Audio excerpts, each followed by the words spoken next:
Hello student, psychology study point में आप सभी का स्वागत है। पावलोव का सिद्धांत रनिंग में चल रहा था। आज मैं लेकर आई हूँ अनुकूलित अनुक्रिया को नियंत्रित करने वाले कारक, फैक्टर्स कंट्रोलिंग कंडीशन। नंबर 1 है भावात्मक प्रेरक, इमोशनल मोटिव्स। अनुकूलित अनुक्रिया को नियंत्रित करने वाला सर्वाधिक प्रबल कारक भावात्मक प्रेरक है। भावात्मक प्रेरक जितने अधिक सबल होंगे, अनुक्रिया उतनी ही अधिक होगी तथा उत्तेजना एवं अभिप्रेरणा के बीच जितने अधिक सबल अभिप्रेरक होंगे, उतनी ही अधिक स्थायी उनके प्रभाव होंगे। नंबर 2 है उद्दीपनों की पुनरावृत्ति, रिपीटेशन ऑफ स्टिमुली।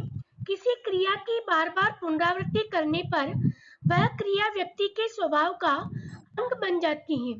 इसको पुष्ट करने के लिए वॉटसन ने एक बालक पर प्रयोग किए। वॉटसन में सबसे पहले बालक को बिल्ली से डराया, तदोपरांत रोएदार चीजों से उसे डराया गया। बाद में उस बालक में प्रत्येक रोएदार चीज से डरने की आदत विकसित हो गई। नंबर 3 अनुक्रिया का प्रभुत्व, डोमिनेंस ऑफ द रेस्पॉन्स। उद्दीपन में अनुकूलित अनुक्रिया हेतु अनुक्रिया पैदा करने की शक्ति होनी चाहिए तथा अनुक्रिया को पैदा करने हेतु तदनुरूपी उद्दीपन भी होने चाहिए। पावलोव ने अपने प्रयोग में घंटी बजने व भूखे कुत्ते को भोजन के साथ संयुक्त किया, न कि भोजन को घंटी बजने के साथ। लार मात्रा भोजन से ही पैदा हो सकती है, किसी अन्य वस्तु से नहीं। नंबर 4 दो उद्दीपनों में समय का संबंध, time relation between two stimuli. अनुकूलित अनुक्रिया के अंतर्गत सर्वप्रथम नवीन उद्दीपक दिया जाना चाहिए, उसके बाद ही मौलिक उद्दीपक दिया जाना चाहिए। इन दोनों उद्दीपनों के मध्य समय का अधिक अंतर होने से प्रभाव उतना ही कम होगा। दोनों उद्दीपकों के मध्य 5 सेकंड के अंतर का सर्वाधिक प्रभाव होता है। नेक्स्ट पॉइंट, अनुकूलित अनुक्रिया को प्रभावित करने वाले कारक, factors influencing of conditioned response. Number 1 है अभिप्रेरक। यह अनुकूलित अनुक्रिया को प्रभावित करने वाला एक प्रमुख कारक है। प्रयोज्य को यदि अभिप्रेरणा प्रदान की जाने वाली अनुकूलित अनुक्रिया है तो वह बहुत जल्दी ही संपन्न होगी। नंबर 2 बुद्धि। अधिक विवेकशील व्यक्ति अनुकूलित अनुक्रिया को अत्यंत अल्प समय में कर लेता है। वह स्वाभाविक व अस्वाभाविक उद्दीपकों के मध्य अत्यंत शीघ्र संबंध स्थापित कर लेता है। नंबर 3 आयु। अल्पायु के बालकों पर सामाजिक नियंत्रण का प्रभाव कम करने के कारण उनमें अल्प समय में ही अनुकूलित अनुक्रिया होती है। नंबर 4 मानसिक स्वास्थ्य। अनुकूलित अनुक्रिया के संपन्न होने में मानसिक स्वास्थ्य का अत्यंत महत्वपूर्ण योगदान होता है। मानसिक दृष्टि से स्वस्थ बालकों में मानसिक रूप से अस्वस्थ बालक की अपेक्षा अनुकूलित अनुक्रिया अत्यंत शीघ्र होगी। नंबर 5 बाह्य विघ्न।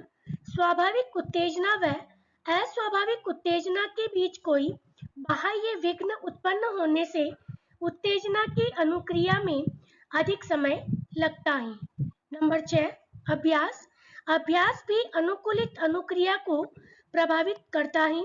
स्वाभाविक एवं अस्वाभाविक उत्तेजना की बार बार पुनरावृत्ति करने से अनुकूलित अनुक्रिया उतनी ही अधिक समृद्ध होती है।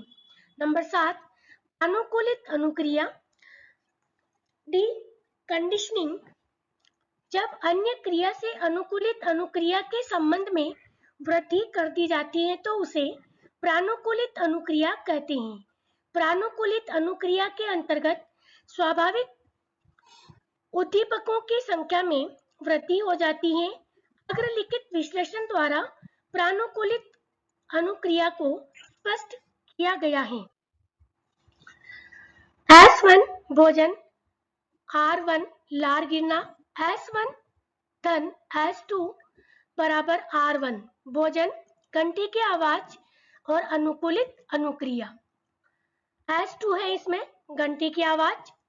नंबर 3 क्रिया S2 धन S3 बराबर R1 प्रानुकूलित अनुक्रिया। इसमें S2 भोजन है, S3 है बिजली की रोशनी। बिजली की रोशनी उपरोक्त विश्लेषण के आधार पर यह ज्ञात होता है कि जैसे जैसे स्वाभाविक उत्तेजनाओं की संख्या में वृद्धि होती जाती है, वैसे वैसे उसके प्रभाव में भी वृद्धि होती है। शास्त्रीय अनुबंधन सिद्धांत की विशेषताएं। नंबर 1 है अनुबंधन सिद्धांत संबंध सहज क्रिया कंडीशनड रिफ्लेक्स एक्शन पर आधारित है।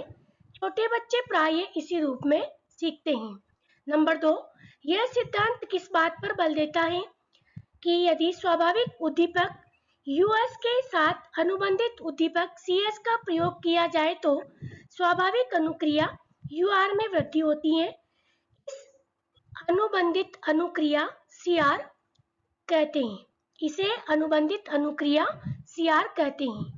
नंबर 3, यह सिद्धांत अनुबंधन, कंडीशनिंग और पुनर्बलन रेनफोर्समेंट पर बल देता है।